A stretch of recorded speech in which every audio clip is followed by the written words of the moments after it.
भारत सरकार के रक्षा मंत्री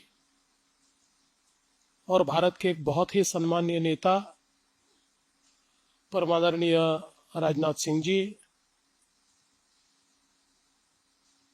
आपल्याच छत्रपती संभाजीनगरचे पण आता राजस्थानचे राज्यपाल हरिभाऊ नाना बागडे, श्री अतुल सावे जी, जयकुमार रावल जी, डॉक्टर भागवत कराड जी, अतिशय सुंदर प्रेझेंटेशन ज्यांनी केलं ते सीएमआयचे अध्यक्ष अर्पित सावेजी, अथर्व नंदावत, उत्सव माचर, सौरभ हसानी, ऋषिकेश गवळी, या ठिकाणी उपस्थित आमचे सहकारी आमदार आणि संभाजीनगरच्या बिझनेस आणि इंडस्ट्रीमधील सर्व महत्वाची मंडळी मला समोर पाहायला दिसते. त्यामुळे सर्व भगिनी आणि बंधूंनो, आदरणीय रक्षा मंत्री जी, मैं कई सालों से महाराष्ट्र में काम कर रहा हूं और 2014 में आदरणीय मोदी जी के नेतृत्व में महाराष्ट्र में मुख्यमंत्री बनने का मुझे सौभाग्य मिला और आप स्वयं ही मुझे मुख्यमंत्री बनाने के लिए उस समय आए थे. और उसके बाद पिछले 10 सालों में महाराष्ट्र के हर शहर में, हर इंडस्ट्रियल इकोसिस्टम में मैंने बिजनेस और इंडस्ट्री के लोगों के साथ बहुत इंटरेक्शन किया. पर मैं आज संभाजीनगर में हूं इसलिए नहीं कहता. मैं हमेशा जब महाराष्ट्र में बिजनेस और इंडस्ट्री की बात आती है तो हमेशा कहता हूं कि जो एंटरप्रेन्योरशिप मुझे संभाजीनगर के हमारे इंडस्ट्रियलिस्ट में दिखती है वो महाराष्ट्र में सबसे अधिक है, सबसे ईगरनेस है. और अपने इलाके के लिए कई बार व्यक्ति अपने बिजनेस का विचार ज्यादा करता है, लेकिन यहां पर एक सामूहिक चाह मुझे दिखती है कि जो इस संभाजीनगर को आगे ले जाने के लिए और इसको एक इंडस्ट्रियल मैग्नेट बनाने के लिए हमेशा काम करती हुई नजर आती है. और सीएमआई जैसी ये जो संस्था है ये बहुत अच्छा कार्य इस सारे क्षेत्र में कर रही है.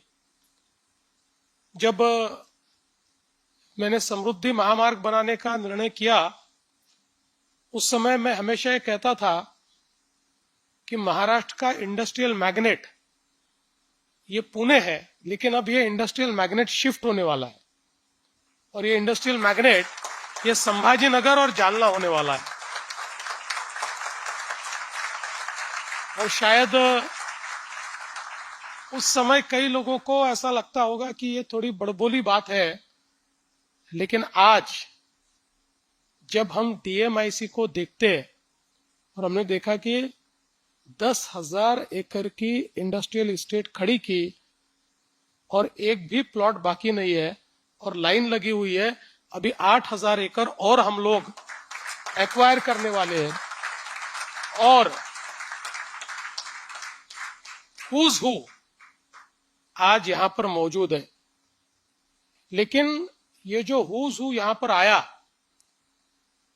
इसके पीछे दो कारण है. पहला कारण आदरणीय मोदी जी के नेतृत्व में हमने डीएमआईसी का जो इंफ्रास्ट्रक्चर तैयार किया वो देखने के बाद कोई यहां से दूसरी जगह जाना नहीं चाहता. तो हम जब भी इंडस्ट्री वालों को संभाजीनगर लेकर आते हैं तो वो यहीं बस जाते हैं और यहीं पर इन्वेस्ट कर देते हैं. लेकिन उसके साथ साथ इंडस्ट्री एक और चीज हमेशा देखती है कि यहां पर ह्यूमन रिसोर्स है कि नहीं, यहां पर ट्रेन मैन पावर है कि नहीं, यहां पर इंडस्ट्रियल इकोसिस्टम है कि नहीं. और संभाजीनगर के हमारे इंडस्ट्री ने इतनी अच्छी यहां पर इंडस्ट्रियल इकोसिस्टम तैयार की है कि आने वाले व्यक्ति को ध्यान में आता है कि मुझे जो चाहिए वो सारी चीजें यहाँ पर मौजूद है और इसीलिए यहाँ पर वो निवेश करके जाता है। मैं आपको बताना चाहता हूं कि टोयोटा के मामले में कर्नाटक उनको सारी चीजें देने को तैयार था, लेकिन हम लोग अंदर ही अंदर प्रयास कर रहे थे और उनके साथ बातचीत कर रहे थे और उनको कम से कम 4 बार उन्होंने ये इकोसिस्टम यहाँ पर आकर देखे और हमारे चाहे वो कराड़ जी हो, सावे जी हो, इनके से नेता हो या फिर हमारे इंडस्ट्री एसोसिएशन के लोग हो, ये भी उनके साथ पैरेलल इंटरेक्शन करते थे कि भाई आपको जो चाहिए हम देंगे और वो सारी इकोसिस्टम हमारे पास है। और एक प्रकार से कर्नाटक को ठुकरा कर उन्होंने महाराष्ट्र को और छत्रपति संभाजी नगर को चुना और मैं ऐसा मानता हूं कि एक वाटरशेड मूवमेंट जिसको हम कहते हैं उस प्रकार की ये मूवमेंट रही है। आज धीरे धीरे महाराष्ट्र देश का ईवी कैपिटल बन रहा है और इस ईवी मैन्युफैक्चरिंग में भी शायद सबसे बड़ा हिस्सा ये संभाजी नगर के पास ही होगा, ऐसा हमको आज दिखाई पड़ता है। तो ये बहुत खुशी की बात है कि आज संभाजी नगर को अब नए तरीके से डिफेंस मैन्युफैक्चरिंग में पिच इन करने का प्रयास हमारे ये सारे मित्र कर रहे हैं और मैं ऐसा मानता हूं कि जैसे उन्हें पता चला कि आदरणीय रक्षा मंत्री जी आ रहे हैं तो वो कभी मौका गवाते नहीं है। उन्होंने बराबर आपसे समय लिया, आपके सामने एक बहुत ही सुंदर प्रेजेंटेशन उन्होंने किया। अब इस प्रेजेंटेशन में कुछ चीजें हमारे करने की है और बाकी आपका आशीर्वाद है, ये 2 चीजें हो जाएगी तो ये प्रेजेंटेशन कामयाब हो जाएगा। तो जहां तक महाराष्ट्र सरकार का सवाल है तो एक प्रकार से डिफेंस इंडस्ट्री के क्लस्टर के लिए जो एक पार्क तैयार करने की बात है तो निश्चित रूप से हम उसमें पहल करेंगे, महाराष्ट्र सरकार उसमें पहल करेगी। लेकिन उसके साथ साथ आप लोग ये जानते हो कि जैसा और आपने भी कहा कि एंकर ये बहुत महत्वपूर्ण है, क्योंकि हमारे पास जब जब एंकर आया तो हमने एंसिलरी का एक बहुत सुंदर क्लस्टर तैयार किया। जो आप लोगों ने ऑटो क्लस्टर तैयार किया वो तो मैं ऐसा मानता हूं कि एक मिसाल है, इस प्रकार का आपने ऑटो क्लस्टर तैयार किया है। तो उस दृष्टि से इस एंकर को ढूंढने के लिए, उसको लाने के लिए निश्चित रूप से हम सब लोग मिलकर आदरणीय रक्षा मंत्री जी की मदद लेंगे। लेकिन आप लोग जानते हैं ढूंढना तो हमें पड़ेगा, ढूंढकर उनको हमारे इकोसिस्टम से वाकिफ करवाना पड़ेगा। अंतिम आशीर्वाद के लिए हम रक्षा मंत्री जी के पास पहुंच जाएंगे और मेरा आज तक का अनुभव है हम जब भी उन तक गए हैं हमको आशीर्वाद मिला ही मिला है। उनका एक विशेष प्रेम और विशेष स्नेह ये महाराष्ट्र के साथ भी रहा है और हम सभी के साथ रहा हुआ है। इसलिए मुझे लगता है कि आपने बहुत सही तरीके से बात को पकड़ा है और संभाजी नगर वाले जब पकड़ते हैं तो छोड़ते नहीं है।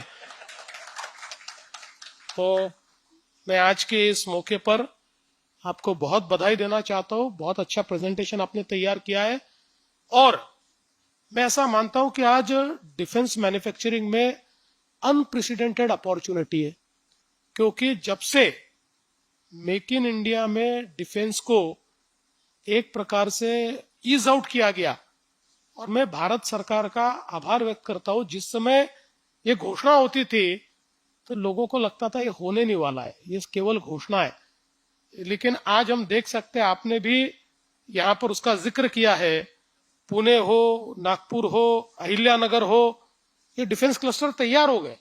आज डिफेंस मैन्युफैक्चरिंग में बिल्कुल क्रिटिकल इस प्रकार का भी जो वेपन है वो आज महाराष्ट्र में तैयार हो रहा है और इसका पूरा जो श्रेय है वो भारत सरकार को, हमारे प्रधानमंत्री जी को और हमारे रक्षा मंत्री जी को जाता है कि जिन्होंने इस क्षेत्र को इस प्रकार से एक शेप दिया कि आज आत्मनिर्भर भारत क्या है ये अगर देखना है तो हम हमारे डिफेंस इंडस्ट्री को देखेंगे तो ध्यान में आता है किस तेजी के साथ आत्मनिर्भरता की ओर हम लोग बढ़े हैं। तो मुझे लगता है उस आत्मनिर्भरता की दौड़ में डिफेंस के क्षेत्र में संभाजीनगर भी अब शामिल होना चाहता है। ये बहुत अच्छी बात है। हम जरूर इसमें पूरी मदद छत्रपति संभाजीनगर की करेंगे और जो भी संभव होगा वो निश्चित रूप से करेंगे। इतना ही आज के मौके पर मैं कहता हूं और फिर एक बार आप सभी की ओर से आदरणीय रक्षा मंत्री जी का बहुत बहुत स्वागत करता हूं और अपने शब्दों को विराम देता हूं। धन्यवाद। जय हिंद, जय महाराष्ट्र।